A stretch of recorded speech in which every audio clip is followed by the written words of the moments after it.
बुरा जो देखन मैं चला, बुरा ना मिला कोई, और जो मन खोजा अपना, मुझसे बुरा ना कोई। दोस्तों, हेलो दोस्तों आजकल YouTube पर एक बहुत ही अच्छा ट्रेंड चला हुआ है। या यूं कह लीजिए कि एक दो बहुत बड़े यूट्यूबर्स हैं जिन्हें हम सब जानते हैं, संदीप माहेश्वरी जी और डॉक्टर विवेक बिंद्रा जी, जो अपने आप में एक लेजेंड है यूट्यूब के।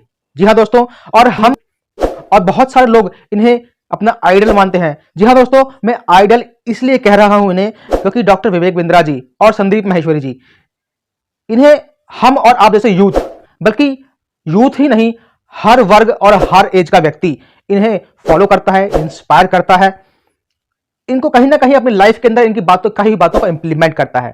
दोस्तों, ये बात मैं यूं ही नहीं कह रहा, इसका सबूत है इनके यूट्यूब चैनल्स पे 2 करोड़ से भी ज्यादा सब्सक्राइबर्स और फॉलोअर्स। जी हाँ दोस्तों, ये एक जीता जागता सबूत है इस बात का कि ये दोनों ही हमारे लिए यूट्यूब के लेजेंड्स हैं, जो अपनी अपनी फील्ड में एक्सपर्ट्स हैं। संदीप माहेश्वरी जी एक बहुत ही अच्छे मोटिवेशनल इंस्पिरेशनल ट्रेनर हैं, और डॉक्टर विवेक बिंद्रा भी जो बिजनेस के एक्सपर्ट हैं, जो बिजनेस स्ट्रेटेजीज वगैरह लोगों को बताते हैं। तो दोस्तों, आज जो यूट्यूब के ऊपर जो एक दूसरे को ब्लेम करने का जो गेम चला हुआ है, थोड़ी सी नजर हम इसके ऊपर डालेंगे अपने इस यूट्यूब के माध्यम से। मैं अनुज सिंह राजपूत आप सभी का स्वागत करता हूं हमारे इस यूट्यूब चैनल में, और आगे बढ़ने से पहले मैं चाहूंगा दोस्तों कि आप मेरे इस वीडियो को लाइक करें, चैनल को सब्सक्राइब करें और शेयर करें, ताकि और लोगों तक ये वीडियो पहुंच सके और लोगों को कुछ समझ में आए, लोग कुछ सोचे समझे और विचारे कोई भी एक्शन लेने से पहले।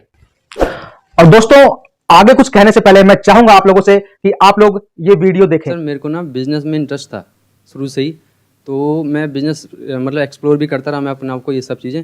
तो मेरे को ना 5 महीने पहले मेरे को एक दिखा, काफ़ी बड़े यूट्यूबर हैं वो, और मेरे को अच्छा लगा कि मैं इनसे बिजनेस सीख सकता हूँ, ऐसा कुछ मैंने फिर एनरोल वगैरह करा, कोर्स वगैरह थे उनके ऐसे टाइप के। अब क्या आ रहा है, 3 महीने बाद मेरे को दिक्कत क्या आ रही है, उस जो प्रोडक्ट जो बता रहे हैं कि ऐसा है, मतलब ये करना पड़ेगा, सेल करना पड़ेगा ये, तो मेरे को मतलब वो जो मैं एक्चुअली में आया था इस पर्पज़ को, जो मैं देख कर आया था वहाँ पर कि मेरे को ये मिल जाएगा, कि मतलब बिज़नेस सीखने को मिल जाएगा, और मेरी एक्सपेक्टेशन थी उसको लेकर, एनरोल जो कोर्स को लेकर, वो एक्चुअली में कुछ भी नहीं था उसमें, सब फेक था सब। कितने पैसे दिए आपने वहाँ पर?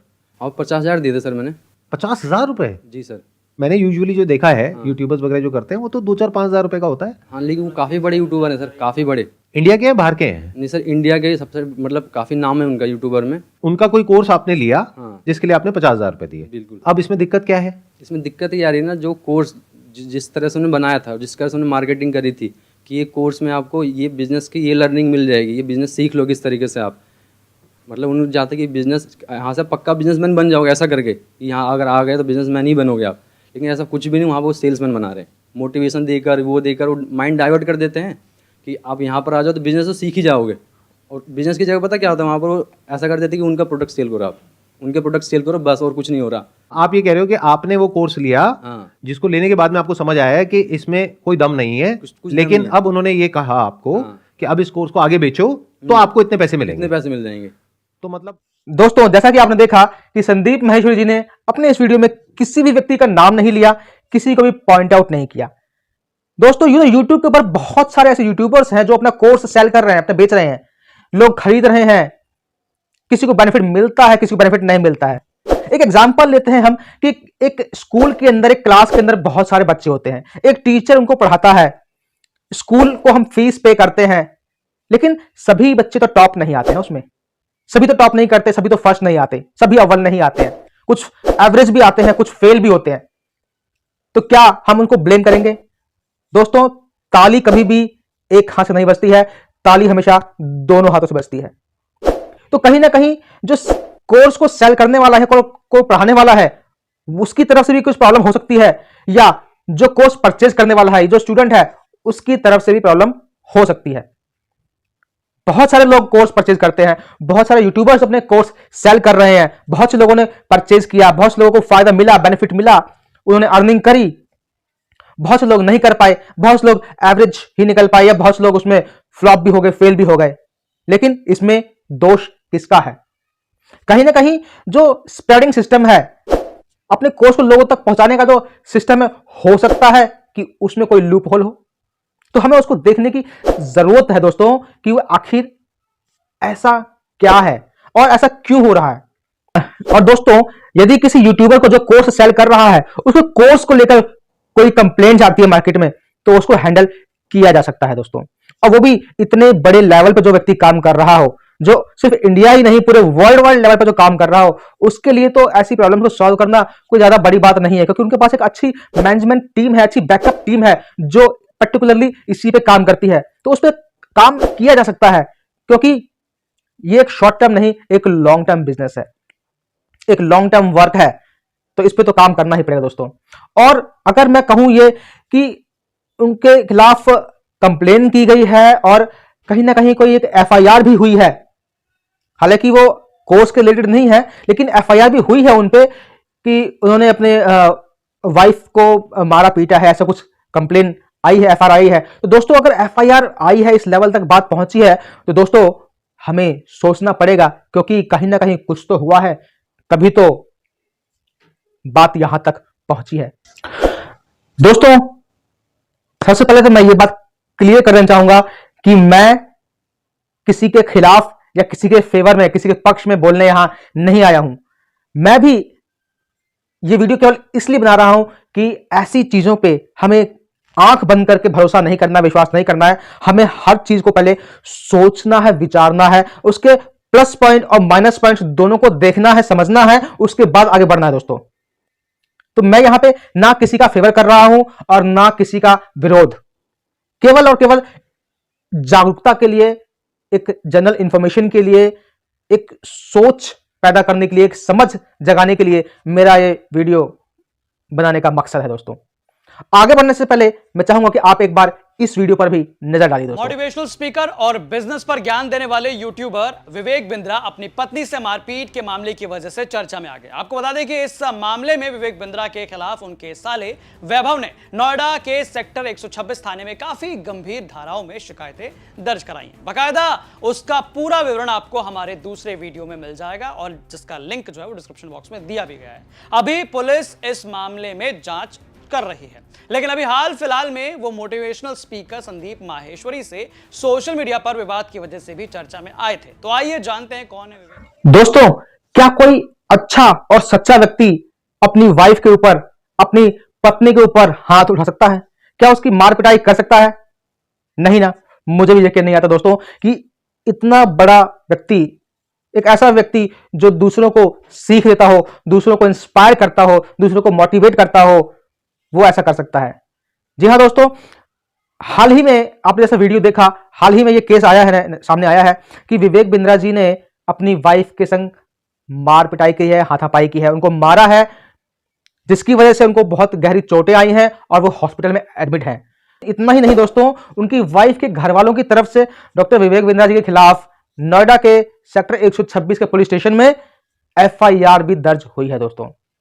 जी हाँ, अगर हॉस्पिटल में एडमिट होने की नौबत आई है और एफआईआर करने की नौबत भी आ चुकी है दोस्तों, तो मामला बहुत ही सीरियस है और हमें सोचना पड़ेगा इसके बारे में। क्योंकि दोस्तों, इतना बड़े लेवल का व्यक्ति अगर ऐसे काम करता है, तो मेरी नजर में मेरा यह मानना है कि ऐसे व्यक्ति का मेंटल लेवल क्या होगा। वो मेंटली अनस्टेबल है।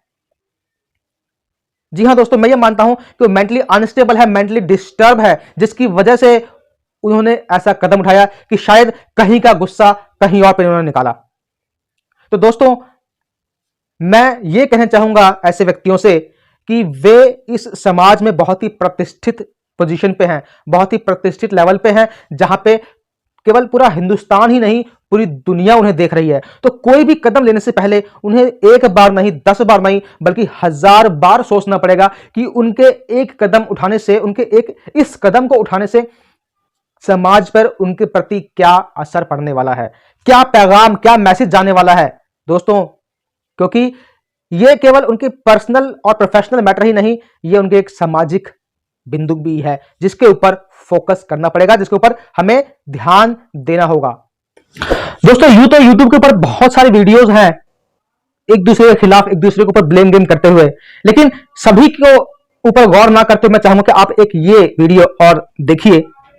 हेलो दोस्तों, मेरा नाम मनोज कुमार एडवोकेट है। मैं डिस्ट्रिक्ट कोर्ट गुड़गांव में रेगुलर प्रैक्टिस करता हूं। तो अभी मैंने संदीप माहेश्वरी और विवेक बिंद्रा की कंट्रोवर्सी देखी यूट्यूब के ऊपर, और मुझे पता लगा कि ये कंट्रोवर्सी किस चीज़ के लिए हो रही है। मैंने माइन्यूटली इसके बारे में रिसर्च किया, सब दोनों ही पक्षों के बराबर बराबर वीडियो देखे, तो मैंने देखा कि इस पॉइंट को क्लियर करना बहुत ज़्यादा ज़रूरी है। तो मैंने अभी लेटेस्ट वीडियो भी देखा है, तो इसलिए मुझे भी, ये मेरी भी जिम्मेदारी थी कि मैं भी इसके बारे में कोई वीडियो बना करके डालूं, क्योंकि मैं लॉयर हूं, तो लॉ पॉइंट मैं थोड़ा सा बेहतर समझा सकता हूं। तो दोस्तों, जो संदीप माहेश्वरी का पक्ष है वो बिल्कुल सही है मेरे मायने में, क्योंकि लीगली जो जो उन्होंने बोला है वो बिल्कुल एज पर लॉ है, और ये डॉक्यूमेंट बेयर एक्ट्स में, कानून की किताबों में लिखे हुए हैं। और इसके बारे में मैंने भी रिसर्च किया है कि whether these information supplied by mister Sandeep Maheshwari is correct और इनकरेक्ट। आई फाउंड कि वो बिल्कुल सही थी। तो जो ये बिजनेस मॉडल है मिस्टर विवेक बिंद्रा इसको चला रहे हैं, वो ज़्यादा बढ़िया नहीं है, और मैं तो ये कहूँगा बढ़िया है ही नहीं। वो यूथ को ख़राब करने, मैंने एक बार पहले मिस्टर विवेक बिंद्रा का एक यूट्यूब वीडियो देखा था। उस वीडियो में क्या हुआ था कि उन्होंने कहा था कि अपने बिजनेस को बढ़ाने के लिए आप नीचे बोर्ड लाइन पे फ़ोन करो। तो मैंने फ़ोन किया और फ़ोन करके उनसे इंक्वायरी ली। देन आई फाउंड कि वो जो उनके रिप्रेजेंटेटिव हैं वही ज़्यादा क्वालिफाइड नहीं है, तो मैंने छोड़ दिया था। उसके बाद रेगुलरली अभी तक भी वो लोग मेरे पास फ़ोन करते हैं कि जी आप लोग आके और हमारे साथ जुड़िए, और हमारे साथ ऐसे, मतलब ये डेटा कलेक्ट करते हैं बहुत बुरी तरीके से, और लोगों को वास्तव में फंसा रहे हैं। तो अच्छा, उन्होंने एक क्वेश्चन किया अपनी वीडियो में कि जी मैं 1 करोड़ का 25 करोड़ दे देता हूँ, और जहाँ 25 करोड़ खर्च होते हैं तो हम 25 गुना उसको खर्च करते हैं। तो कहाँ से करते हैं वैसे आप? 1 रुपये का 25 रुपया खर्च करना कहाँ से करेंगे? मतलब you extract money from the poor peoples and then अपने उसको शौकों के लिए, अपनी होर्डिंग्स के लिए। मैंने दिल्ली में देखे हैं जो एमसीजी के ऊपर होर्डिंग्स होते हैं, उसमें वो लोग एडवर्टाइजमेंट देते हैं। तो आपको एडवर्टाइजमेंट की क्या जरूरत पड़ रही है इतनी ज़्यादा? अगर आप इतना ही अच्छा काम कर रहे हैं तो इतना पैसा आप एडवर्टाइजमेंट में खर्च कर रहे हैं, इतने लोगों को आप लोग प्रमोशन के लिए बुलाते हैं, हीरोइनों को बुलाते हैं प्रमोशन के लिए, तो अगर आप वास्तव में अच्छा काम करें तो there is no need at all. मेरे जी हाँ दोस्तों, इतने बड़े लॉयर जब ये बात कह रहे हैं कि गलती विवेक बिंद्रा जी की तरफ से है, तो कहीं ना कहीं कोई ना कोई बात तो होगी ही।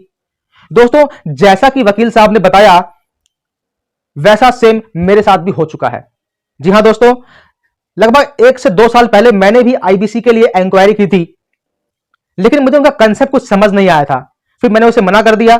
लेकिन जिनसे मेरी बात हुई थी, और मेरा नंबर और भी 2-3 जगह चला गया था, बार बार मुझे कॉल करके उसके फायदे बताने लगे, ले लीजिए, फायदा है, ये बेनिफिट है, वो बेनिफिट है, ऐसा ऐसा मुझे कहने लगे। और यही नहीं दोस्तों, वो अब तक मुझे फॉलो करते हैं। अब तक भी मुझे व्हाट्सएप पर उनके मैसेजेस आते हैं, उनके वीडियोस आते हैं, और कई बार कॉल भी आती है। कईयों को तो मैंने उनमें से ब्लॉक भी कर दिया है दोस्तों। तो ऐसी सिचुएशन सिर्फ हमारे वकील साहब या मेरे साथ ही नहीं, और भी कईयों के साथ, आप में से भी बहुत से लोगों के साथ हुई होगी दोस्तों। तो ये एक बड़ा सीरियस मैटर है जिस पे सोचना होगा, विचार करना होगा कि अगर ऐसी प्रॉब्लम एक के साथ नहीं, एक बहुत बड़े समाज, बहुत बड़े तबके के साथ में ऐसी आ रही है, बहुत सारे लोगों के साथ ऐसी प्रॉब्लम आ रही है, तो उस पर हमें काम करने की जरूरत है, ना कि उसको सपोर्ट में कुछ बोलने की जरूरत है दोस्तों। और अंत में दोस्तों मैं इतना ही कहना चाहूंगा कि बातों को च्युइंगम की तरह लंबा खींचने से कोई फायदा नहीं है। धुआं वहीं से उठता है जहां पे आग लगी होती है, तो हमें उस आग को बुझाने की जरूरत है दोस्तों।